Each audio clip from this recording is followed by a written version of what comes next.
Mi nombre completo es Imelda Vega Centeno Bocángel. Soy socioantropóloga,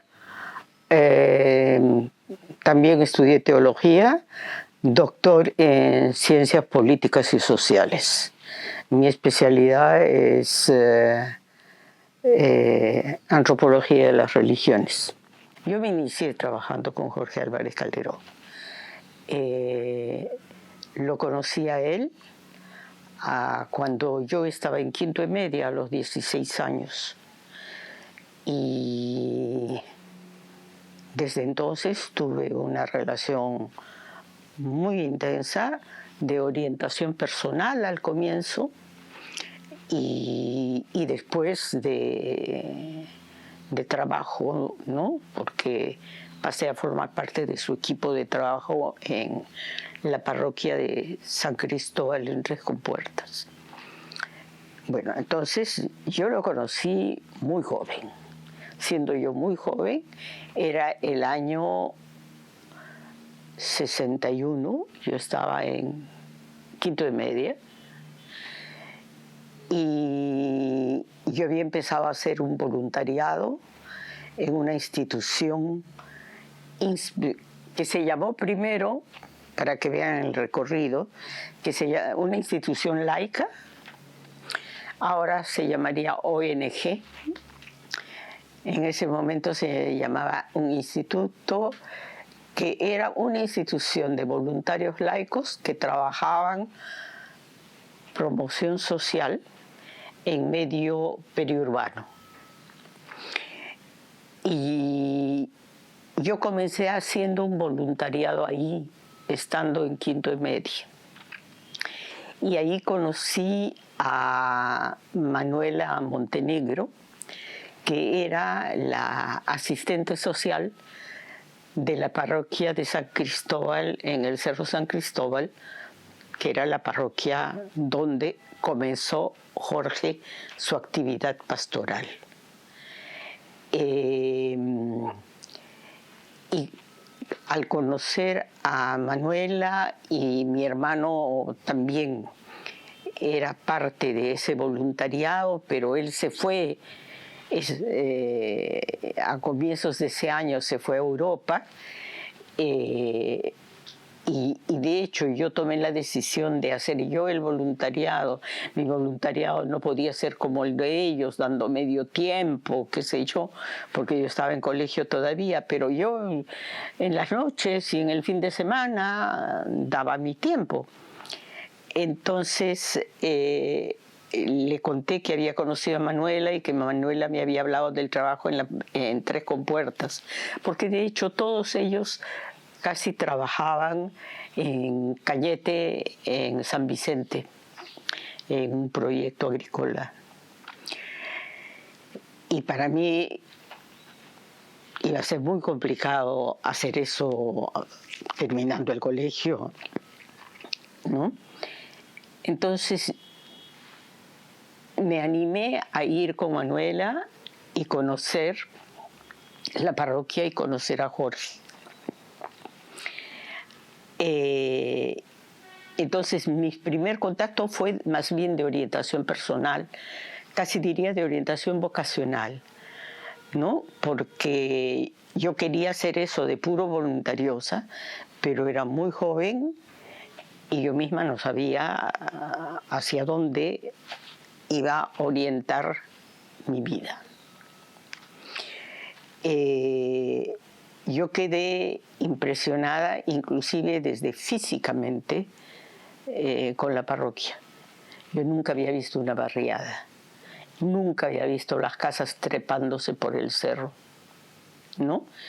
Nunca había visto a la gente que vivía sin agua, sin luz, ¿no? Aquello fue fuertísimo para mí. Y comencé a ir con cierta frecuencia, pero más bien siempre vinculándolo a la celebración de algunas fiestas religiosas, al ciclo litúrgico y la manera como se celebraba en la parroquia. Y aquello fue para mí el descubrimiento de lo que era hacer iglesia en el pueblo. Fue formidable. Terminando el colegio decidí volver al Cusco, ¿no?, para hacer un intento de voluntariado allá y ver exactamente qué era lo que yo quería hacer. Pero al mismo tiempo yo había estado en vinculación ya con la JEC. Me interesaba, me gustaba el movimiento, pero no me era suficiente. Y por otro lado, siguiendo la trayectoria de un curso de Biblia, ¿no?, de análisis de los Salmos que habíamos estado haciendo en el Instituto León XIII, ¿no?, que después se llamó Instituto de Promoción Humana, yo conocí a unas monjas de origen francés que hacían trabajo también directamente a domicilio, atendiendo enfermos. Y no eran las monjas como las de mi colegio, sino eso era primero monjas que tenían una formación teológico-pastoral muy fina, recién salida del Vaticano II, y por otro lado en contacto directo con la gente, que era lo que me interesaba. Yo estuve casi un año en el Cusco y después regresé y comencé con las hermanas a hacer un pequeño voluntariado acá con ellas en su casa de la Victoria, pero ahí no intervino Jorge, pero las monjas sí me presionaron mucho de que de una vez comenzase un noviciado. Y comencé un noviciado un poco casi sin saber cómo, pero siguiendo muy de cerca la orientación, la asesoría que me daba personalmente Jorge. 2 años después comencé a trabajar asesorando grupos de JOC, de jóvenes obreros. Y ahí conocí y trabajé directamente muchísimo con el hermano de Jorge, con Carlos. Y con él tuve realmente una formación en todo lo que vendría a ser luego pedagogía del oprimido, ¿no?, muy intensa, muy fuerte. Yo siempre digo, yo conocí al pueblo en la JOC, no en los estudios de antropología ni de sociología. Lo que aprendí de sociología y antropología fue teoría, alguna muy buena, otra no tanto, pero el trabajo en la JOC fue fundamental para mí. Y en eso, quien me estimuló a que me insertase fuerte en el grupo de asesores de JOC, donde estaba recién llegadito de Europa también Alejandro Kusianovich, ¿no?, fue Jorge.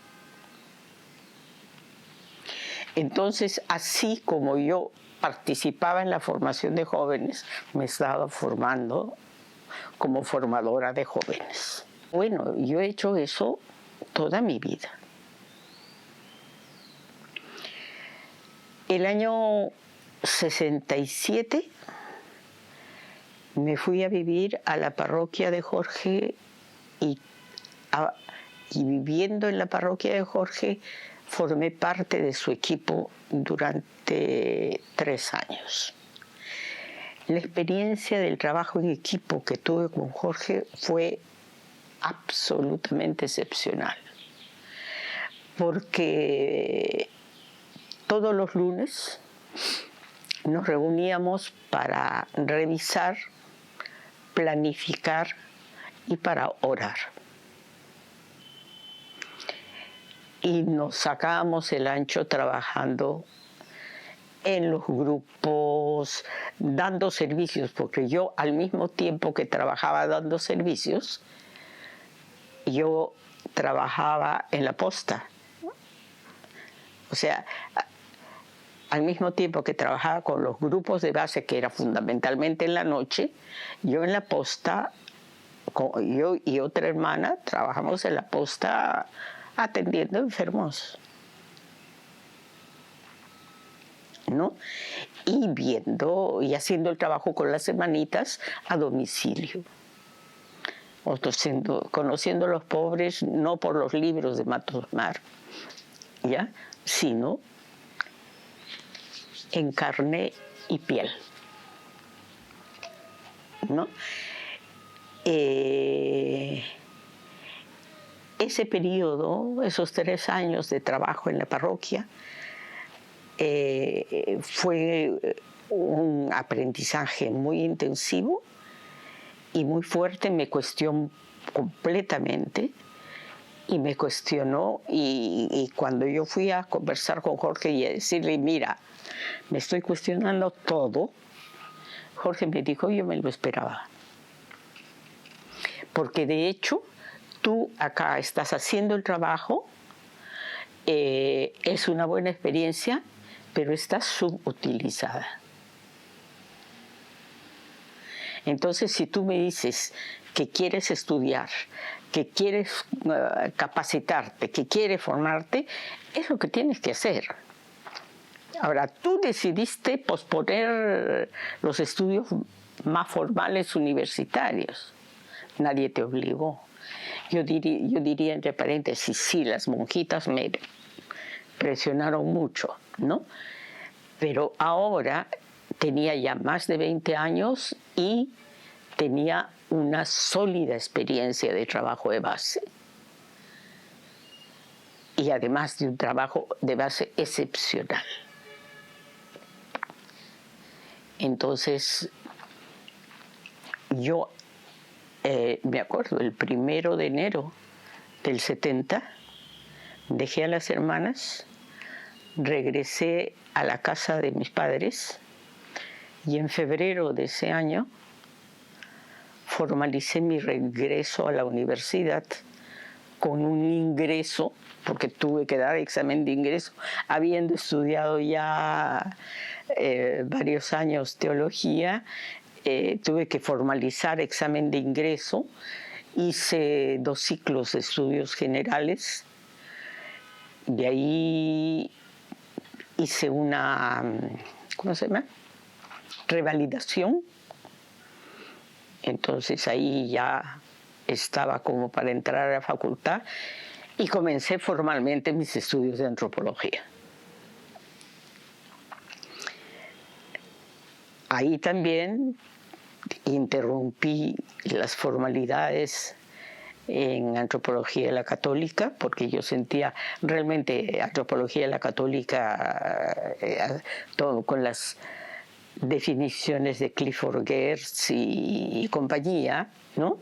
Y con las notas que nos pasaba por escrito el padre Marsal, me quedaban chicas. Yo ya tenía prácticamente 5 años viviendo con el pueblo en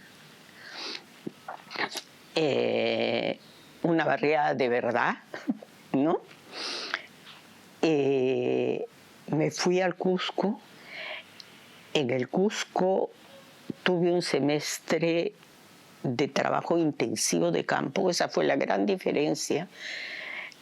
En la católica la formación era totalmente formal y de curso académico. En el Cusco era completamente de salida al campo. No sabía quechua, ¿no? Pero realmente en 6 meses de trabajo de campo yo aprendí montones. Y tuve la suerte de tener al menos 2 profesores que se interesaron mucho en mí como alumna y me dieron campo para trabajar directamente con ellos. Entonces regresé a Lima y lo conversé largamente con Jorge y me dijo, mira, yo me la esperaba.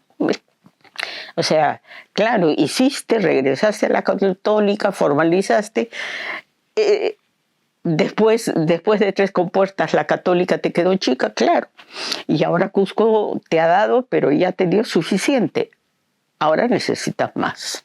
Y me fui a Europa. Aclaré netamente qué era lo que quería y completé primero los estudios formales de la licencia en antropología, el posgrado. Después del posgrado regresé, trabajé acá para la Comisión Episcopal de Acción Social, pero me fui pronto porque si bien hice lo que yo pensaba que había que hacer en ese momento, que era crear el espacio para derechos humanos en las CEAS, y no solamente que las CEAS fuera una oficina más de un obispo, ¿no? Sino que yo veía que mi tarea era mucho más laica, ¿no? Entonces yo me abrí espacio, renuncié a CEAS y concursé una beca de investigación. La primera no la saqué, la segunda sí, fue una beca pequeña, pero comencé a hacer el trabajo que yo quería. Es decir, investigar sobre la fe del pueblo pobre, pero como investigación académica, como investigación en profundidad. En ese momento comienza una etapa de una relación distinta con Jorge, porque yo sentía que tenía algo que aportar al trabajo de Jorge. Y si bien yo había aprendido mucho con Jorge en el trabajo de base, con Carlos en la formación de los josistas, ellos no tenían el bagaje de ciencias sociales que tenía yo y que podía ser muy útil para el trabajo que ellos estaban haciendo.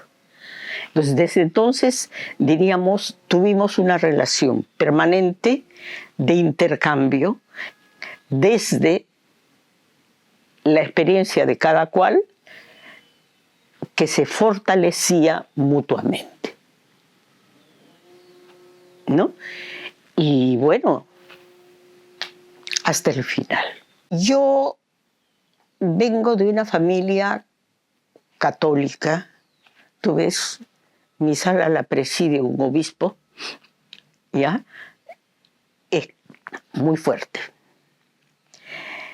Y mi padre, educado en esos parámetros, era además de un cierto autoritarismo católico muy fuerte. Yo había venido a Lima al colegio y fui acá en el colegio educada por mi hermano. Y mi hermano tenía otra idea de la educación y de cómo se orienta a una persona joven en la vida. Entonces, cuando regresé a donde mis padres, después de terminar el colegio, mi padre, sobre todo, chocó conmigo porque yo me iba por la pata de los caballos y no según lo que él pensaba que debía ser. ¿Y cómo debía ser? Yo tenía que caminar por aquí así. Y a mí no se me ocurría hacer eso. Y tuve confrontaciones fuertes. Y me acuerdo que escribí a Jorge contándole. Y realmente diciéndole, tengo ganas de agarrar un avión e irme a Lima y cortar con la familia y punto. Y esa carta de respuesta la tengo. Es excepcional, es una carta de 10 líneas. Me dijo que le daba alegría que yo hubiera tenido esas dificultades, porque hasta el momento yo siempre había encontrado las personas que me acompañaban en mis intuiciones y no me había confrontado ni había tenido que abrirme espacio frente a una autoridad que tenía que abrirse también, pero yo tenía que abrirme con ella. O sea, no se trataba de chocar o de aguantar a mi papá, sino de dialogar y de abrirnos mutuamente para que él acompañase un proceso que era válido. Aprender a vivir en iglesia. Como dice, juntos como hermanos, ¿no? Miembros de una iglesia. La experiencia de la parroquia, la experiencia del equipo parroquial, no fueron para nada experiencias de terciopelo. Fueron experiencias duras, aprendizajes arduos. Pero ese aprender ser iglesia, yo he visto a Jorge y Carlos sufrir de la no comprensión de la iglesia jerárquica frente a ellos. Y ellos han sido un testimonio de fe, de esperanza, de obediencia impresionante. Entonces, aprender a ser iglesia es lo fundamental. Después, otra cosa, en la iglesia es aprender a ser hermanos. La vida en comunidad con las hermanitas no era nada fácil. Yo diría, era dificilísima. Allí Jorge me acompañó paso a paso. Él nos veía vivir diariamente y sabía de lo que yo estaba hablando cuando yo entraba en crisis o me daba pataleta. Y aprender a aceptar al otro con sus pobrezas, con sus riquezas, con sus miserias. Eso es también una enseñanza para toda la vida. Y otra cosa, nosotros practicábamos muy estrechamente la revisión de vida. Jorge era muy agudo, muy minucioso en la revisión de vida. Entonces encontrábamos cosas en la revisión de vida que no tenían nada que ver con la mirada dulce, arrobada sobre el pueblo pobre. Veíamos las miserias cotidianas de nuestra comunidad creyente del Cerro, ¿no? Con toda su realidad, y aprendimos a amarla.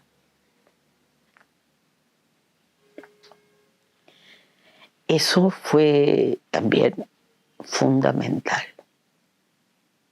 aprender a amarse como hermanos, son experiencias básicas, elementales, pero difíciles in extremis. Y el testimonio de Jorge en todo eso para mí ha sido fundamental. Contemplativo, contemplativo a rabiar. Ver orar a Jorge es realmente excepcional. Y eso fue desde la primera vez que lo vi. La primera vez que lo vi, cuando fui a la parroquia de Tres Compuertas con Manuela. Era un santo hablando con Dios. Punto. O sea, lo contemplativo de Jorge era excepcional. Y siempre Jorge era así contemplativo cuando preparaba una misa y asistíamos a una misa de niños, que la mitad del tiempo jugaban y se peleaban entre ellos. Él siempre era contemplativo, él siempre estaba dando ese testimonio de diálogo con el Señor. Desde pequeña me orientó no solo en la lectura contemplativa de la Biblia, sino en la lectura de los contemplativos tradicionales, Santa Teresa, San Juan de la Cruz, etc. Y yo que me iba a imaginar a los 16 años estar leyendo a Santa Teresa, ¿no? Yo pienso que realmente haber tenido a Jorge en la iglesia peruana es un regalo del Señor. Me alegra que sucedan cosas como esta, que en la Católica un grupo esté estudiando su legado, porque la mayor parte del tiempo es un legado monumental que ha pasado desapercibido. Ahora, desapercibido porque él era humilde en extremo y no iba a mostrar delante de todo el mundo las cosas lindas que él hacía en su parroquia. Eso no. Pero desapercibido por la incapacidad de ver con los ojos de la fe, del amor, una experiencia excepcional como la de Jorge.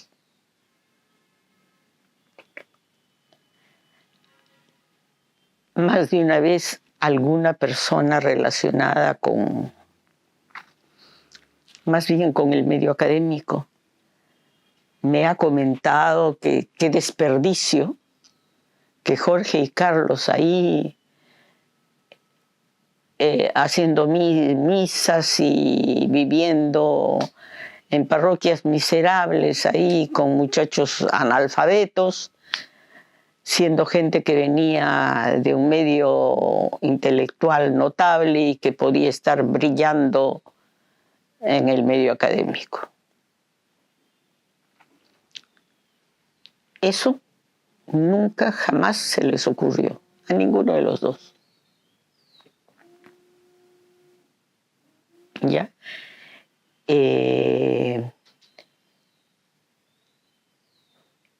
Realmente a todas las personas a las que yo, por distintos motivos, busqué que se acercasen a Jorge,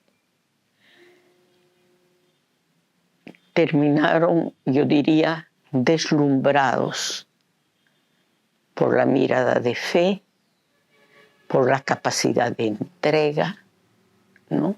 Por la ternura de Jorge en su relación con la gente del pueblo.